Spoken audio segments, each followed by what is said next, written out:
안녕하세요. 보스턴 소리네입니다. 소셜 연금의 기초 3부를 시작하겠습니다.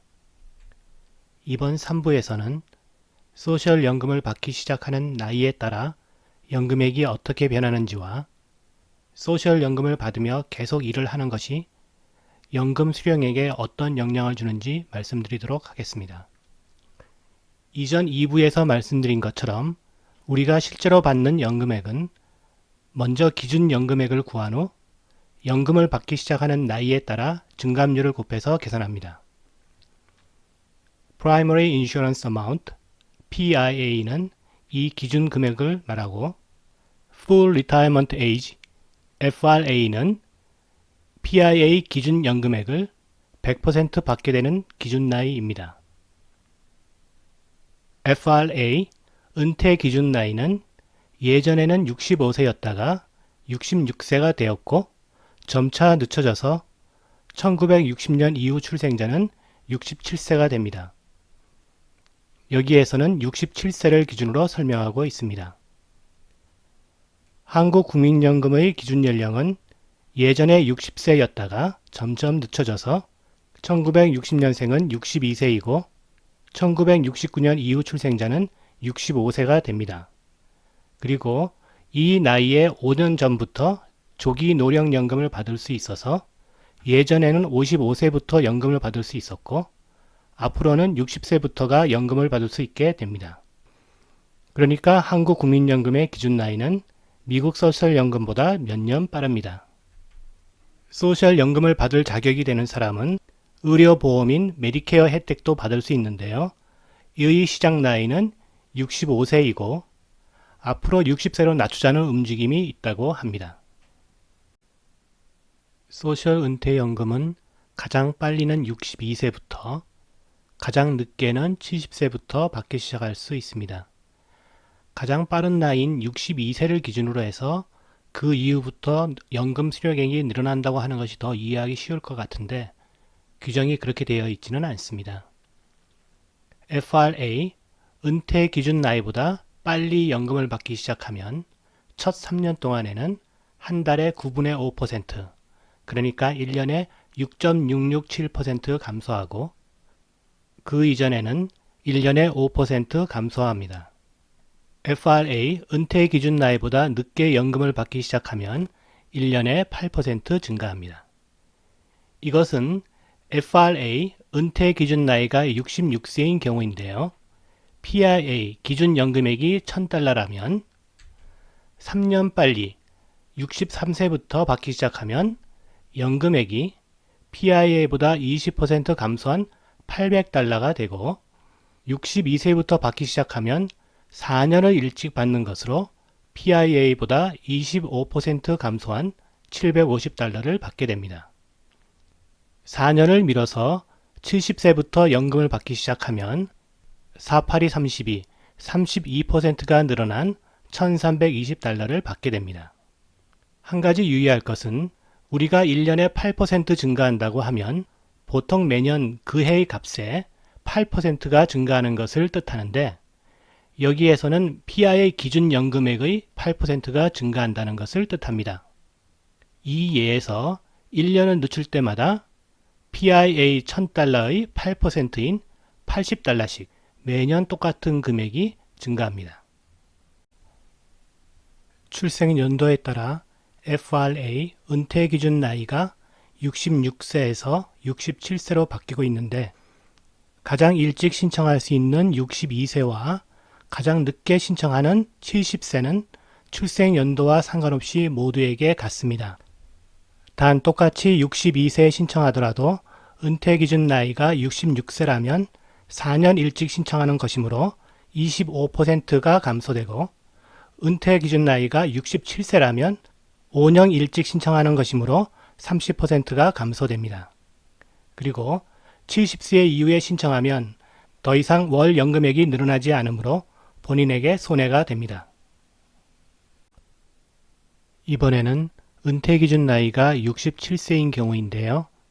이 67세를 기준으로 3년 빨리 64세부터 연금을 받기 시작하면 20% 감소한 $800를 받고 5년 빨리 62세부터 받기 시작하면 30% 감소한 700달러를 받게 됩니다. 70세부터 연금을 받기 시작하면 3년을 미룬 것이므로 38이 24, 24% 늘어난 1240달러를 받게 됩니다. 한 가지 재미있는 것은 3년을 미루면 24%가 늘어나는데 3년 빨리 받으면 20%가 줄어든다는 것입니다. 즉, 증가는 더 많이 하고 감소는 더 적게 하는 것 같이 보이는데 사실 이것은 변하는 값의 증감 퍼센트를 계산하는 방식 때문에 그런 것으로 둘 다 3년간 얼마나 증가하는지 비교해보면 실제 증가 퍼센트는 25%와 24%로 비슷하게 됩니다.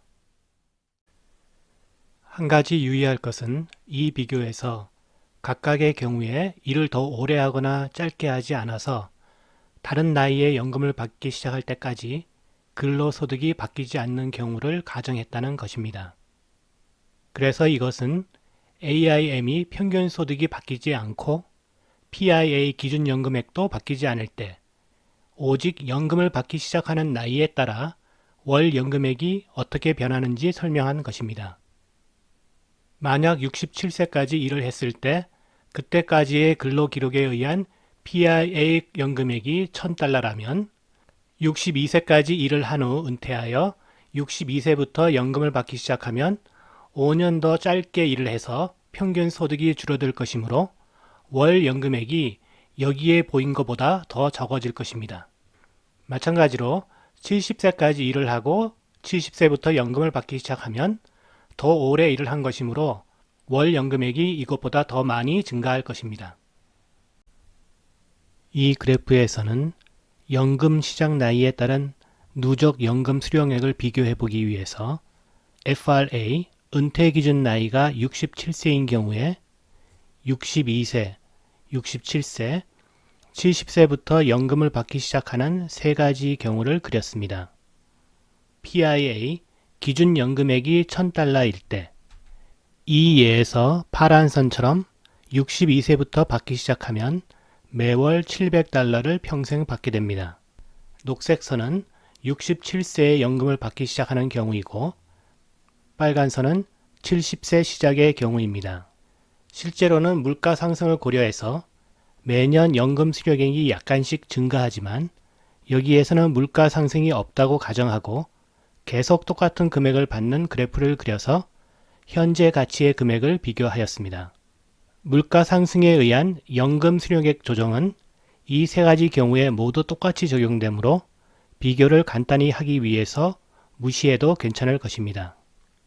또한 미리 받는 금액은 나중에 받은 금액보다 가치가 더 높으므로 사실 이것도 고려해야 하지만 여기서는 무시하고 연수익률을 0%로 가정하여 직선 그래프로 비교하였습니다. 여기에서 62세 시작과 70세 시작을 비교한다면 62세부터 연금을 매월 $700씩 받기 시작하면 70대 시작의 경우가 아직 연금을 받기 시작하기 전에 이미 67,200달러를 받게 됩니다. 만약 PIA 기준 연금액이 $1000가 아니라 $3000였다면 이 차이는 약 20만 달러가 됩니다. 빨간색 70세 시작의 경우는 일단 연금을 받기 시작하면 매월 $1240를 받아서 누적 수령액이 더 빨리 증가하여 80세쯤에 다른 누적 수령액과 같아지고 그 이후에는 이것의 누적 수령액이 더 많게 됩니다. 이렇게 비교하면 80세 또는 83세 이상 산다면 70세 시작이 다른 경우보다 더 많은 금액을 받아서 유리하게 됩니다. 물론 오래 살지 못하게 되면 불리하겠지요. 그런데 부부의 경우를 생각해보면 부부 중 한 명이 오래 살지 못한다 하더라도 다른 한 명이 오래 산다면 생존한 배우자가 좀 더 오랫동안 유족연금 혜택을 받을 수 있으므로 좀 더 미루는 것이 좋다고 얘기하기도 합니다. 특히 여자의 평균 수명이 남자보다 더 길기 때문에 부부의 나이 차이가 좀 있고 남편의 나이가 많은 경우에 더욱 그럴 수 있습니다. 좀 전에 콜라 물가 조정이 없다고 가정한다고 했는데 사실 이것에 의한 연금액 상승률이 약 2% 있다고 하면 누적 수령액이 교차되는 나이가 약 1년 반 정도 빨라집니다. 이 그래프는 앞의 경우와 마찬가지인데 미리 받은 금액이 나중에 받은 금액보다 가치가 높은 것을 연수익률 5%로 나타내었습니다.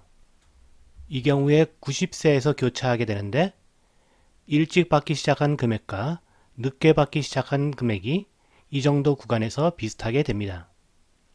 즉 이렇게 비교하면 연금을 받기 시작하는 나이가 달라도 별 차이가 없어 보입니다. CNBC 기사에서 실제 소셜연금을 받기 시작하는 나이에 대한 통계를 보았는데 가장 빠른 62세가 가장 많았고 그 다음은 이때 은퇴 기준 나이인 66세가 많았습니다. 한 가지 재밌는 것은 62세, 66세, 70세가 많고 그 사이의 나이는 상대적으로 적다는 것입니다. 아마 62세 때 당장 생활비가 필요하여 이때부터 연금을 받기 시작하는 사람들이 많지 않을까 생각합니다. 그리고 일단 연기를 하려고 생각한 사람들은 은퇴 기준 나이까지 기다리는 것 같습니다. 언제부터 소셜연금을 받기 시작할지 결정할 때 고려할 몇 가지 사항은 먼저 얼마나 오래 살 수 있을지, 오래 살 수 있다면 연금 시작을 미뤄서 월 연금액을 누리는 것이 유리하겠지요. 문제는 아무도 정확히 알 수 없다는 것. 그런데 소셜연금에는 배우자 연금과 유족연금도 있으므로 근로자 본인의 수명만 생각하는 것이 아니라 배우자의 수명도 고려해서 가족이 받을 수 있는 총 수령액을 비교해 보는 것이 좋을 수 있습니다. 아마 현실적으로 가장 중요한 고려사항은 62세쯤에 소셜연금을 받지 않고 다른 자금으로 생활비를 충당할 수 있나 일 것입니다. 예를 들어서 계속 일을 해서 소득이 있는지 또는 401k, IRA에 은퇴 자금이 있는지 있다면 어느 정도 금액을 인출하는 게 좋은지 소셜연금을 받으면서 트래디셔널 401k, IRA 자금을 인출하면 소셜연금에 대한 소득세가 증가할 수 있기 때문에 이에 대한 계획이 필요할 수 있습니다. 소셜연금에 대한 세금을 줄이기 위해서 연금 시작을 몇 년 미루고 그 사이에 필요한 자금은 401k, IRA에서 좀 더 많은 금액을 찾아 쓰는 것이 유리하다고 조언하는 전문가도 있습니다. 이와 관련해서 소셜연금에 대한 세금에 대해서 앞으로 6부에서 말씀드리도록 하겠습니다. 소셜연금을 받기 시작한 후에 12개월 내에 그동안 받은 연금액을 반납하고 취소하여 연금 시작을 더 연기할 수도 있습니다. 그리고 은퇴 기준 나이가 지난 후 신청할 때 실제 신청일부터 6개월 전에 신청한 것으로 하여 지난 6개월분의 연금을 소급 지급받을 수도 있습니다. 예를 들어 70세부터 받을 생각으로 신청을 미루고 있었는데 건강이 나빠졌다거나 다른 이유로 현재보다 더 빨리 신청했었으면 좋았을 것을 하고 생각한다면 6개월 앞당겨 소급 신청할 수도 있습니다. 물론 그렇게 하면 지금 당겨진 시점부터 연금을 받는 것이므로 현재부터 받는 것보다 줄어든 월 연금액을 받게 됩니다. Cost of Living Adjustment, 콜라, 생활비 조정. 앞에서 매월 똑같은 연금액을 받는다고 했는데 실제로는 매월 받게 되는 연금 수령액은 물가 상승률에 따라 매년 조금씩 증가합니다. 여기 지난 20년간의 인상률을 보였는데 인상률이 그리 크지는 않는 것 같습니다. 소셜연금을 받으며 계속 일을 하면 먼저 이 소득에 의해서 AIM이 평균 소득이 늘어날 수 있습니다. 그러면 나중에 소셜연금도 늘어날 수 있습니다. 그리고 은퇴 기준 나이 이전에 소득이 있으면 소셜연금 수령액이 줄어듭니다. 18,240달러를 초과한 소득의 50%만큼 연금이 줄어들어서 예를 들어서 28,000달러의 연소득이 있으면 1년 연금이 5,000달러 감소하고 약 38,000달러의 연소득이 있으면 1년 연금이 40,000달러 감소하게 됩니다. 그러므로 일을 해서 근로소득이 3, 4만 달러 이상 있다면 소셜 연금을 미루는 것이 좋을 수도 있습니다. FRA, 은퇴 기준 나이 이후에는 소득이 있어도 더 이상 감소하지 않으며 이전에 감소된 금액은 그냥 받지 못하고 없어지는 것이 아니라 은퇴 기준 나이 이후에 연금액을 다시 계산해서 돌려줍니다. 그러므로 소셜 연금을 받으면서 일을 하는 것에 대해서 너무 걱정할 필요는 없다고 생각합니다. 단지 당장 받는 연금액이 줄어드므로 아예 연기를 해서 나중에 좀 더 늘어난 연금액을 받는 것이 더 유리할지 생각해 봐야겠죠. 만약 이미 연금을 받기 시작했는데 중간에 일을 다시 하게 되어서 근로소득이 있으면 연금을 일시정지, 서스펜드 할 수도 있습니다. 소셜연금을 받기 시작하는 첫 해에는 1년 중 중간까지 일을 하다가 은퇴했을 수도 있으므로 1년 소득에 의한 애뉴얼 리미트가 아니라 은퇴 후 월별 소득에 의한 monthly 리미트가 적용됩니다. 그리고 이 제한은 근로소득에 의한 것으로 연금, IRA 인출금 또는 주식투자 수익금 등은 계산에 포함되지 않습니다. 다음 4부에서는 배우자 연금과 유족 연금에 대해서 말씀드리겠습니다. 감사합니다.